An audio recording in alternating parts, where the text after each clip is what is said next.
good morning. It has been a few days since I last recorded, as you may have noticed, but I am back home, as you can see from behind me.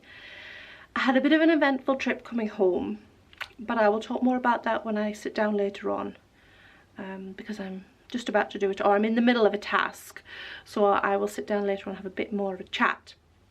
But yes, it was a little eventful. So I had a couple of days of just kind of settling back in at home and blitzing the house with housework, because my mum actually arrived for a visit yesterday. She's staying for a few days and there was only a couple of days changeover, and my husband being at home for a week means, although he's kept the house tidy, but certain everyday cleaning jobs that I would normally do didn't think to do, so bit of a catch up there. I have finally finished the drawers that I was working on a couple of weeks ago. I waxed them when I came home. That was the day after I came home, and I'm just fitting the handles back on now. I'm a little annoyed with myself because I just caught the paintwork, after all the hassle I had, with the foot of the tripod that this camera is on. Two of the rubber feet have come off. Well, one of them has been off for a long time and one of them came off while I was at my mum's, and as I went to put the tripod down on the floor, the sharp end of the tripod leg caught the corner of my paintwork.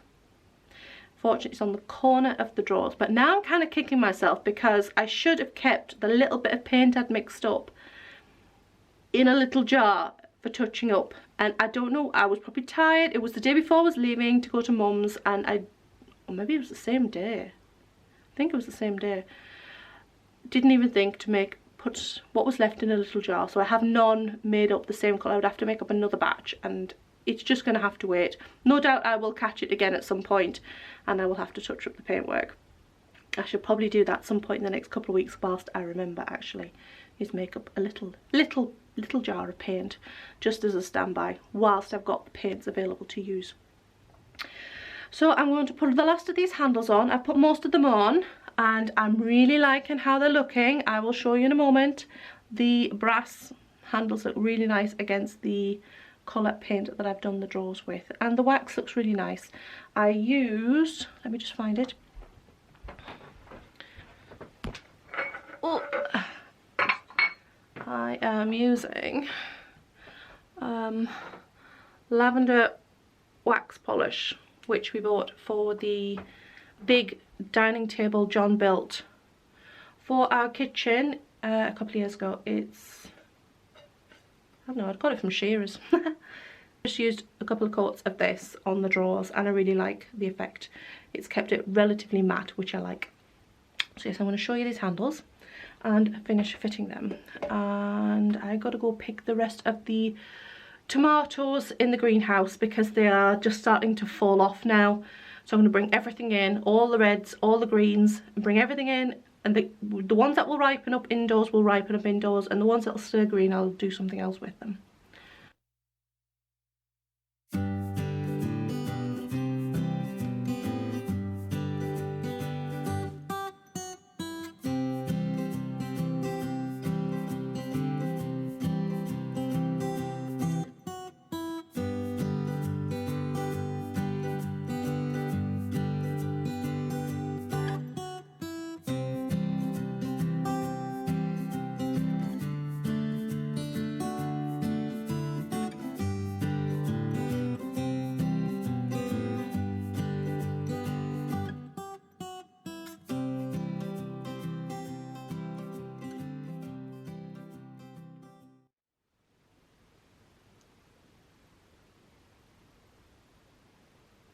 Really happy with how they've come out.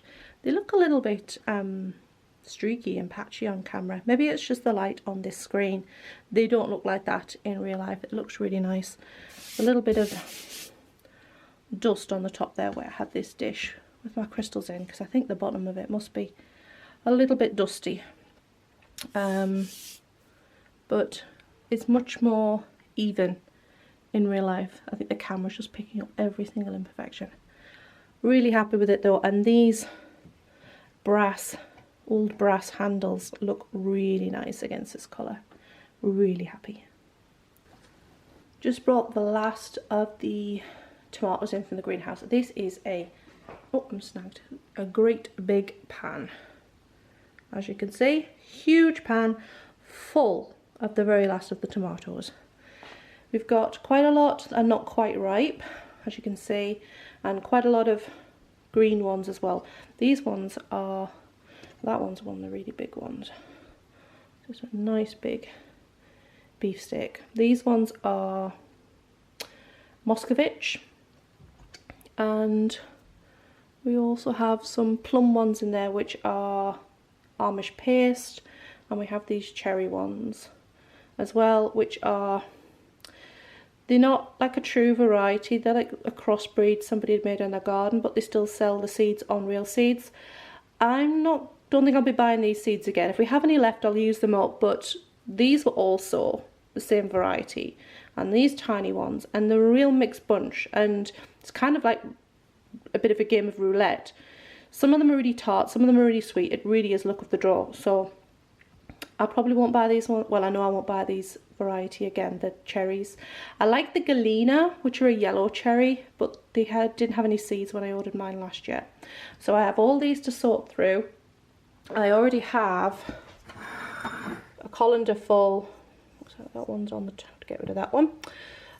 These are one of the plum ones, the Amish paste. I need to sort through these. These are ones John picked whilst I was away. I need to put the ripe ones in the fridge, in a bowl in the fridge, and basically grade all the ones that I've just brought in. Got some cherries over here as well. Yes, I still have things I haven't put away since I've come back from my mum's. So I have that to do. Lots of tomatoes. The green ones, a lot of them will, these ones will definitely ripen up. Some of the really, really dark green ones might not. And I might try making fried green tomatoes, which I have never made before. I used to think fried green tomatoes were literally chopped up tomatoes and fried, but then I learned that they are sliced and breaded and fried. So I'm going to give those a try, I think, with some of the darker ones that won't ripe up completely. We also brought in the very last of the squash from the greenhouse. It's gone quite cold and damp in there, and I think that one might be oozing a little bit. I'll have to keep an eye on that one. This one we brought in a couple of weeks ago, and you can see it's not very showing up very well on camera, but this one's more of a yellowy orange colour, and that one's more of a pinky apricot colour. It's darker in real life than what's shown on here, more of a butternut squash colour, which is as they should be. I'm hoping this one will ripen up a lot better in the house. It's quite a large squash, and we have another one over here as well, which we've just brought in to add to the squash we've already got here. This one's looking rather good. It's finished ripening up nice in the house, as has this one. This one, I noticed yesterday, is just starting to go around the stalk, but that's okay, because this one's still got a little tiny bit of green on it. These are just jack-o'-lantern pumpkins, so I don't know if they'll be particularly good eaters anyway.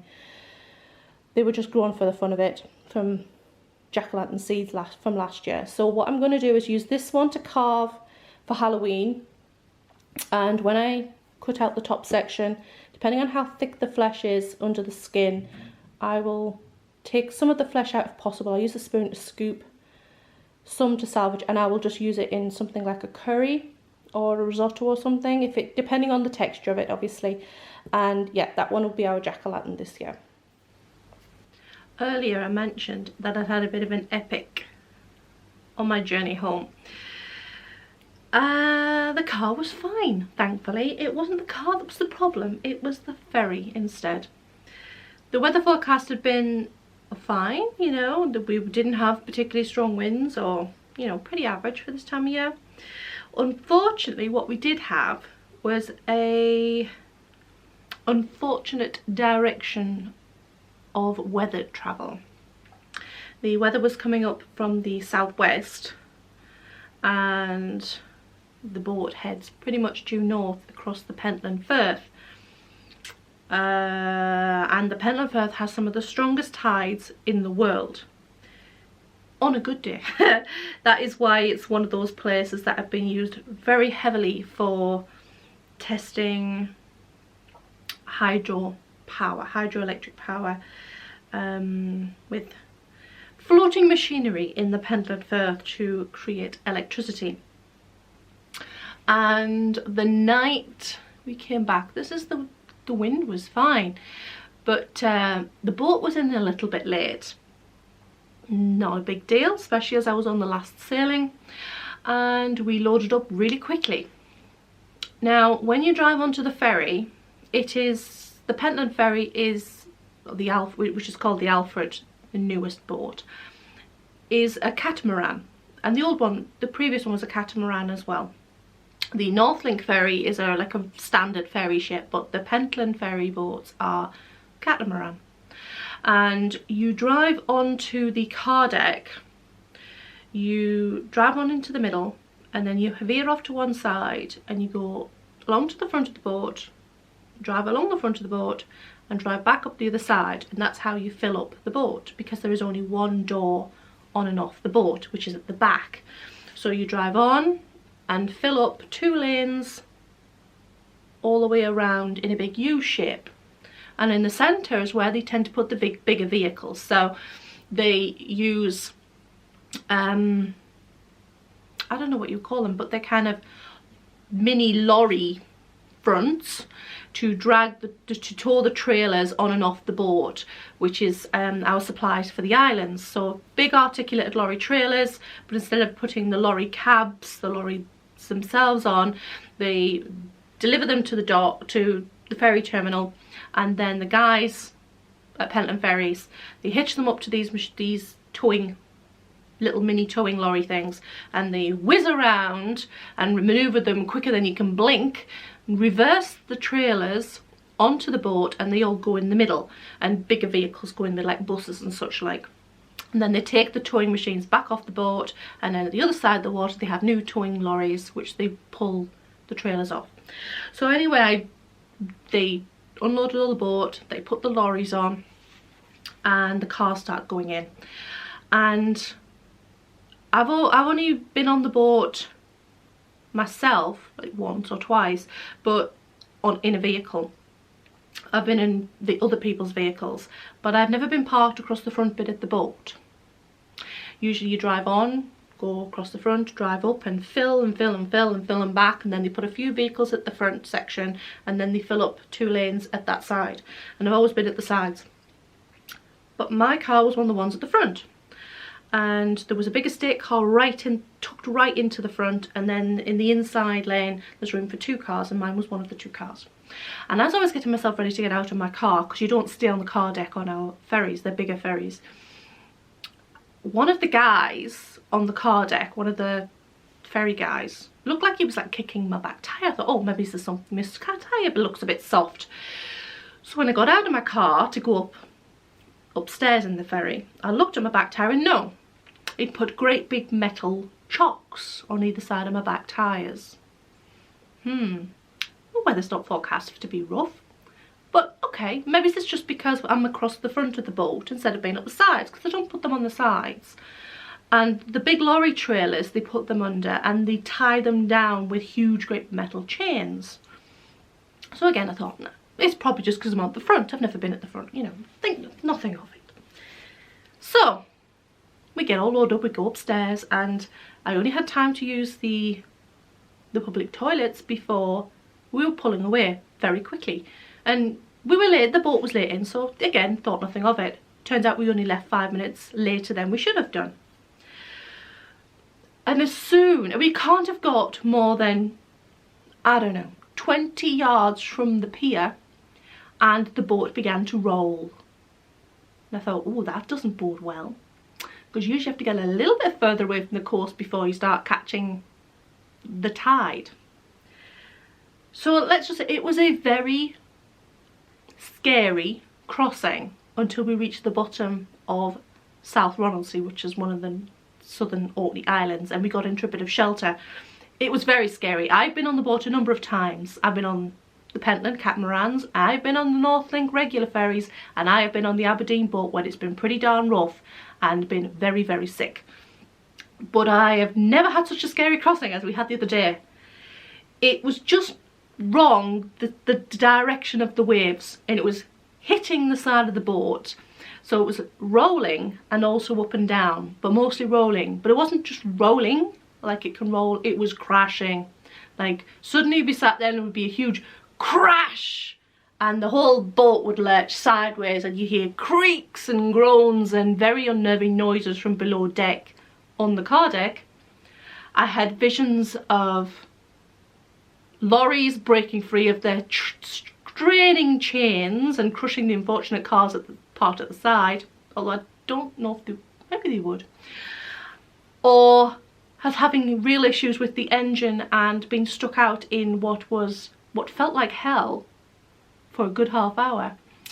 For several, I imagine being stuck out there for several hours, stuck in the Pentland Firth, which would have been horrendous.